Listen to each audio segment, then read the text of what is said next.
दोस्तों नमस्कार। 4 PM गुजरात में आप सबका बहुत बहुत स्वागत है। दोस्तों अब आप सब जानते हैं कि गुजरात में नई सरकार बन चुकी है। भारतीय जनता पार्टी ने लगातार जो है एक रिकॉर्ड यहाँ गुजरात में कायम किया है। एक तो इतनी बार लगातार सरकार बनाने का और इस बार 156 सीटें जीतने का। 182 में से 156 सीटें भारतीय जनता पार्टी ने जीती, इतिहास बनाया, रिकॉर्ड दर्ज किया। अब उसके बाद अपना कामकाज जो है, कार्यकाल जो है सरकार का शुरू हो गया। तो अब सबके मन में यही था कि अब जब इतनी सीटें मिली हैं, लोगों ने दिल खोल के इतना वोट दिया है, तो परिस्थिति ऐसी होनी नहीं चाहिए जिसको लेकर हम विरोध, धरना, प्रदर्शन ये अब देखें। लेकिन ऐसा नहीं हो रहा है। हो ये रहा है कि हम आपको बताना चाहते हैं कि अभी अभी कल ही गांधीनगर में एक जगह है जिसको कहते हैं सत्याग्रह छावनी। वो सत्याग्रह छावनी है जो एक मैदान है, और वहाँ पे कोई भी अगर अपना सरकार की नीति के प्रति अगर कोई विरोध प्रदर्शित करना चाहता है तो वो वहाँ जाता है और वहाँ बैठ के वो धरना देता है। तो कल मतलब कि 10 तारीख की बात कर रहा हूँ मैं, तो 10 तारीख को LRD जिसको कहते हैं लोक रक्षक दल, तो यही है पुलिस तरह की एक महकमा है जिसमें लोग जुड़ते हैं, युवा लोग जुड़ते हैं, लोक रक्षक दल इसको कहा जाता है।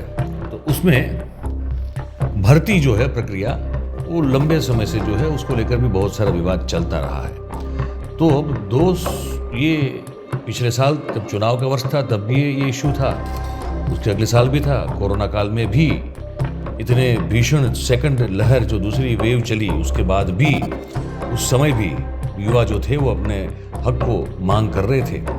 और अब ये नई सरकार बनने के बाद भी युवा जो हैं वो साल 2022 की जो भर्ती है उसमें जो जनरल कैटेगरी के उम्मीदवार होते हैं उनको लेकर जो जगह खाली पड़ती है, जो बैठक खाली पड़ती है, जो एक वैकेंसी खाली पड़ती है, उसको भरने की मांग वो करने के लिए वहाँ इकट्ठा हुए। तो अपनी ये भी उनकी जो है वो पेंडिंग डिमांड है। ऐसा नहीं है कि नई डिमांड है, ये पेंडिंग डिमांड है। तो पेंडिंग डिमांड को पूरा करने के लिए वो सब इकट्ठा हुए वहाँ पे। और पिछले कई समय से अरसे से ये हो रहा है कि ये जो खाली जगह पड़ती है जनरल कैटेगरी का जो उम्मीदवार होता है, तो उसके वजह से जो खाली पड़ती है बैठक, तो उसको तुरंत भरने की प्रस्तुति जो है वो रिक्वेस्ट जो है, विनती जो है वो लगातार की जा रही है, लेकिन इसको लेकर कोई सरकार की ओर से कोई समाधान हो नहीं रहा है। तो अब इनकी जो युवा लोग हैं, उनका धैर्य जो है वो काफ़ी अब तंग हो चुका था। तो उन्होंने कहा कि नहीं भाई, अब तो हम फिर से जाएंगे और हमारी मांग जो है सरकार के समक्ष प्रस्तुत करेंगे। तो वो पहुंचे थे 10 तारीख को सत्याग्रह छावनी। उन्होंने कहा कि भाई ये वर्ष 2022 में GPSC हो, GSSSB हो, GPSSB हो या पुलिस भर्ती बोर्ड हो, ये सब को अगर बात करें तो बड़े एक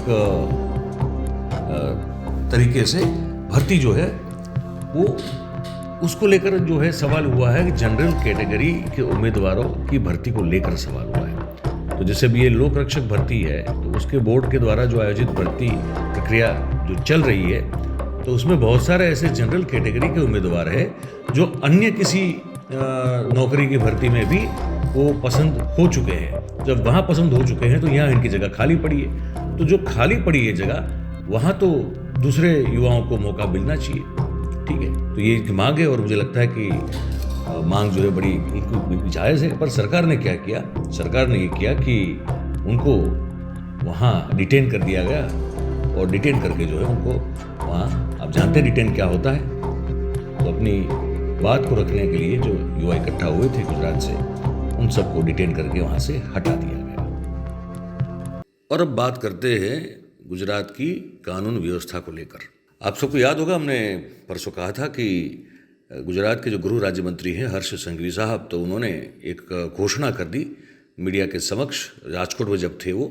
उन्होंने कहा कि गुजरात में उनके पास ही जानकारी आ रही है कि जो ब्याजखोर हैं, जो ब्याज जिसको लॉन शार्क कहते हैं अंग्रेजी में, वो लोग जो हैं उनकी त्रासदी और उनका टेरर इतना उनका खौफ इतना बढ़ चुका है कि जो आम इंसान जो पैसों की किल्लत को लेकर उनसे जब ब्याज पे पैसा लेता है और फिर वापस कर नहीं पाता है, तो ऐसे बहुत सारे किस्से अब सरकार के ध्यान पे भी आए हैं कि लोगों ने अपने आप को मार डाला, आत्महत्या की, खुदकुशी की।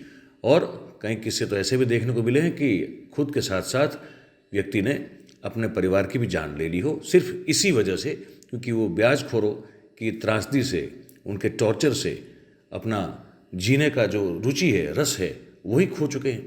तो ये जब बातें आना शुरू हुई तो हर्ष संघवी साहब ने कहा कि अब पुलिस लोक दरबार करेगी और उस लोक दरबार में जगह जगह पे जाके पुलिस अलग अलग इलाकों में, अलग अलग एरियाज़ में जाएगी और लोगों को खुल के बेखौफ होके अपनी बात रखने पर प्रोत्साहित करेगी। तब इसका रिजल्ट आना शुरू हुआ है, ये दिख रहा है। राजकोट अपने आप में इस चीज़ को लेकर बड़ा ही बदनाम है और वहाँ ब्याजखोर लोग जो हैं वो उनके टॉर्चर से, उनके जुल्म से बहुत सारे परिवार जो हैं वो बिखर चुके हैं। तो ऐसे ही एक लोक दरबार में एक ऐसी चीज़ देखने को मिली जिसको लेकर जो है लोगों की आंखें भी नम हो गई। और इसमें 2 बच्चे थे। वो बच्चे जो थे वो अपने पिता, जिसने अपनी जान दे दी थी किसी ब्याजखोर की टॉर्चर और उसके जुल्म को न सहन करने की स्थिति में, तो वो अपनी पिता की फ़ोटो लेकर आए थे। एक बहुत बड़ा प्रख्यात एक कम्युनिटी हॉल है राजकोट में, टागोर रोड पर, इसे हेमू गढ़वी हॉल कहते हैं।